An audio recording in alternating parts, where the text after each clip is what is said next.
O apóstolo Paulo sabia de que quando ele morresse, os enganos viriam. Por exemplo, o Vaticano usurpa o apostolado. Agora, que apostolado usurpou o Vaticano? Pois a visita que Paulo fez a Pedro por 15 dias, em Gálatas 1:15 ao 18, não busque agora, mas anotem. Gálatas 1:15 a 18 diz que Paulo ensinou a Pedro. Em 15 dias, imagine. Veja o tempo que eles tiveram para falar. E parece que Paulo, como sempre nós fazemos, demos o benefício da dúvida às pessoas e ensinamos os mistérios, não os mistérios que Paulo disse. Ele disse: olha, Pedro, o apostolado de vocês, me disseram no paraíso, o apostolado de vocês, quando Cristo morreu, terminou. Ou seja, começou o meu apostolado. E então a ideia deste apostolado tem que ser um só apóstolo, porque tem que haver uma trombeta. Se são 12 trombetas, há confusão.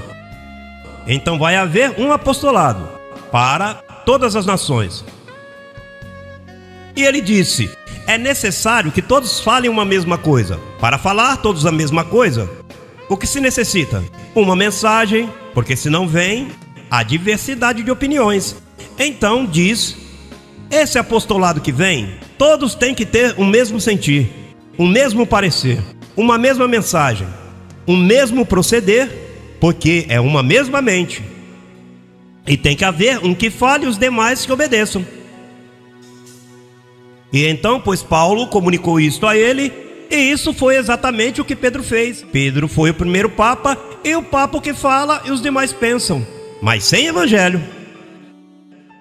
Sabe, Pedro aprendeu de Paulo bem, aprendeu bem, mas disse: eu vou dividir isto para mim. E então Paulo, vamos matar ele. E nós temos as evidências aqui no livro dos Atos. Eles concordaram: não convém que esse homem viva. Quem que concordou? Os anciãos da igreja. E quem eram os anciãos da igreja? Os servos dos apóstolos. E juraram irem em jejum e não comer até que Paulo morresse. O que acontece é que Paulo, o Espírito, até que não escrevesse tudo o que tinha que escrever, pois o Senhor o baixou uma vez, por uma cesta o desceram, porque não havia elevador. Então em outro livro o livrou da boca do leão. Bom, Paulo ia passar até que chegou a Roma, e aí Deus não o livrou. Deus disse: convém que ele morra. E em Roma, por isso é que ele disse: logo vou à Espanha. Pensava ele ir à Espanha para alcançar os latinos, mas em vez de ir Paulo, apareceu Pedro. Imagine Pedro com a má interpretação do apostolado que ele aprendeu de Paulo às escondidas. Estamos falando tudo com evidências bíblicas. Então, o apóstolo, conhecendo todas as coisas que haviam de acontecer, ele disse: deixe isso correr assim. Olha, depois de minha partida, vão reduzi-los à escravidão, entrarão lobos vorazes. Falando dos apóstolos, lobos vorazes que não perdoarão ao rebanho. João: se alguém pecou, temos advogado com o Pai. Se dizemos que não temos pecado, fazemos ele mentiroso. Mas como vamos ter pecado se Cristo veio exatamente para tirar o pecado?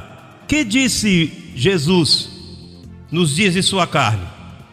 Perdão, que disseram de Jesus nos dias de sua carne? João Batista: eis aqui o Cordeiro de Deus que tira o pecado do mundo. De que mundo? Do mundo dos escolhidos.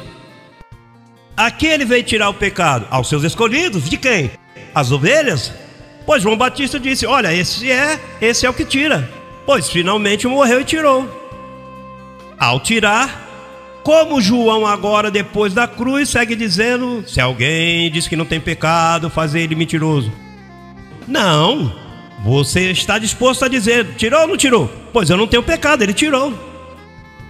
Eu terei faltas e terei uma carne má e terei debilidades carnais, mas pecado não. Porque o fim do pecado Cristo, Cristo pôs fim ao pecado. O fim da lei é Cristo. O pecado sem a lei está morto. O pecado sem a lei está morto. E o que dá vida ao pecado? A lei. E o fim da lei é Cristo.